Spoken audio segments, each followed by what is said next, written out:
Hi. இப்போ நான் எதுக்கு இதை பேச வந்திருக்கேன்னா, இந்த so much of trolls about RCB and CSK, இது ஃபஸ்ட்டு என்ன ஒரு ஃபேக்ட், என்ன ஒரு நியாயம், எதுவுமே எனக்கு புரியல.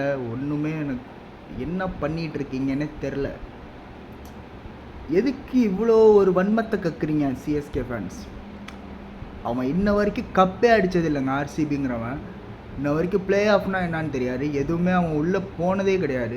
அப்படி இருக்கிறப்ப சிஎஸ்கே ஃபஸ்ட் இந்த சீசன் ஆரம்பிச்சதுலேருந்து ஃபஸ்ட்டு மேட்ச்லேருந்து தொடர்ந்து தோத்துட்டுதான் இருக்கான். 7th மேட்ச்லேருந்து ஆரம்பித்து வரிசையாக ஜெயிச்சிட்ருக்கான். அதுவும் அவனோட ஃபுல் எஃபர்ட்டை போட்டு, கோலிங்கிற ஒத்த மனுஷன் ஃபுல் எஃபர்ட்டை நின்று போட்டு அதை கொஞ்சம் கொஞ்சமாக எல்லா பிளேயர்ஸுக்கும் புரிய வச்சு ஒவ்வொரு மேட்சும் அவ்வளோ கஷ்டப்பட்டு ஜெயிச்சிட்டு வந்தான். ஓகேவா? லாஸ்ட்டு மேட்ச் 1% சான்ஸு தான் இருந்துச்சு. யாருமே, even CSK fans, Mumbai fans எல்லாருமே சொன்னார் ஆர்சிபி உள்ளே வராரு, எல்லா வருஷமும் போல தான் நடக்க போகுது, இவங்க சும்மா பாவலா காட்டுவாங்க, அதுக்கப்புறம் பார்த்தீங்கன்னா பிளே ஆஃப் வரமாட்டாங்க, அப்படியே போயிடும், முடிஞ்சிடும், இதான் நடந்து நினச்சிட்டு இருந்தீங்க. ஆனால் என்னாச்சு? ஏதோ ஒன்று பண்ணி வந்தானா, லாஸ்ட் மேட்ச் ஜெயிச்சா உள்ள அப்படின்னு ஒரு சுச்சுவேஷனில் இருக்கிறப்ப, அங்கே இருக்கிறது கோலிங்க அக்ரெசிவ் ஆக தான் செய்வான்.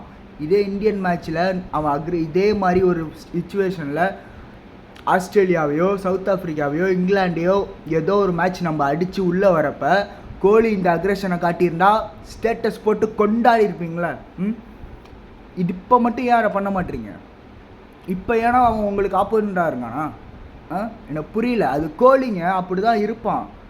நீயே ஒரு கிரிக்கெட் ஆடுறேன்னு வையன், இக்கட்டான ஒரு மேட்ச்சு, இதை ஜெயிச்சினா நீ ஃபைனல்ஸ் போகிற அப்படிங்கிறப்ப, நீ இது வரைக்கும் டோர்னமெண்ட்டில் ஒன்றுமே பிடுங்கலை அப்படிங்கிறப்ப, இந்த லாஸ்ட்டு கடவுள் கொடுக்குற சான்ஸ் மாதிரி உனக்கு, அதுவும் ஒரு பெரிய டீமோட நின்று மேட்ச் ஆடுற, ஜெயிப்பியா தோப்பியா 90% உனக்கு நம்பிக்கையே இருக்காரு. ஓகேவா? அப்படி இருக்கிறப்ப லாஸ்ட்டு ஓவரில் வந்து அவ்வளோ பெரிய தோனி விக்கெட்டை எடுத்து அவன் ஜெயிக்கிறாங்கிறப்ப, அந்த நேரத்தில் ஒரு பிளேயரோட டெம்டேஷன் எப்படிங்க இருக்கும்?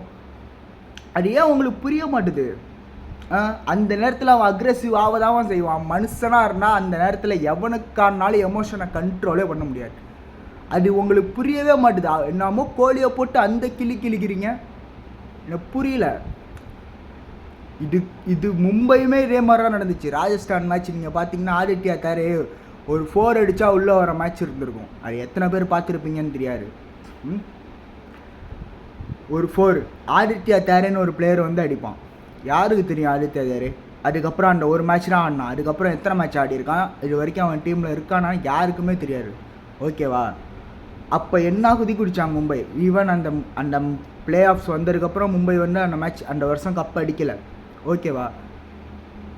அது எல்லா பிளேயர்ஸுக்கும் உள்ள அக்ரெசிவ்ங்க. இதை நீங்கள் ஃபஸ்ட்டு புரிஞ்சுக்கோங்க. சும்மா கண்மூடித்தனமாக பேசுகிறதோ, இந்த ட்ரோல் பண்ணுறது, இப்போ அடுத்து வரப்போகிற வேர்ல்டு கப், அப்போ இதே அக்ரெஷனாக கோலி காட்டுவான் கிரவுண்டில். அப்போ வந்து எல்லோரும், எனக்கு என்ன சொல்கிறேன்னு தெரில. இது என்னோட இது இத்தனை இந்த மீமு ட்ரோலு எவ்வளோ பெரிய மனுஷன். ஃபஸ்ட்டு தோனிங்கிறீங்களா? தோனி ஃபேன்ஸு, தோனிட்டேருந்து என்ன கற்றுக்கிட்டீங்க?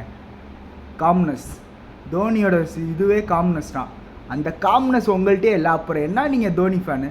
தோனிட்டேருந்து அப்புறம் என்ன பிரின்சிபல்ஸ் கட்டியிருக்கீங்க நீங்கள்? புரியல ஏன் இப்படிலாம் நடந்துக்கிறீங்க என்னான்ட்டு. ஓகே, இது என்னோடய ஆதங்கம். நான் வந்து ஆர்சிபி ஃபேன் கிடையாது, சிஎஸ்கே ஃபேனு கிடையாது. நான் ஒரு நார்மல் கிரிக்கெட் ஃபேனாக என்னோடய ஆதங்கத்தை வெளிப்படுத்துகிறேன், அவ்வளோதான். யார் மனசையும் புண்படுத்தியிருந்தா சாரி. கொஞ்சம் புரிஞ்சு நடந்துக்கோங்க. எல்லா ஒரு பிளேயர்ஸ்க்கும் இருக்கிறான். ஓகேவா?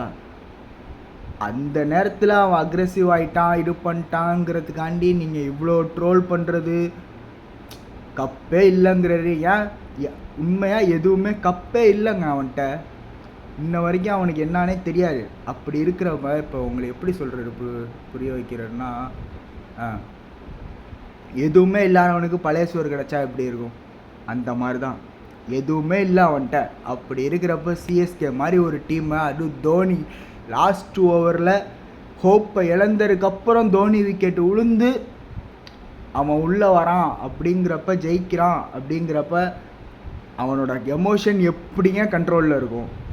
Just think of it. Okay, thank you. Sorry உங்களை ஹர்ட் பண்ணியிருந்தா. எத்தனை பேர் கழுவி ஊற்றினாலும் எனக்கு கவலை இல்லை. இது என்னோடய ஒப்பீனியன். Thank you for all.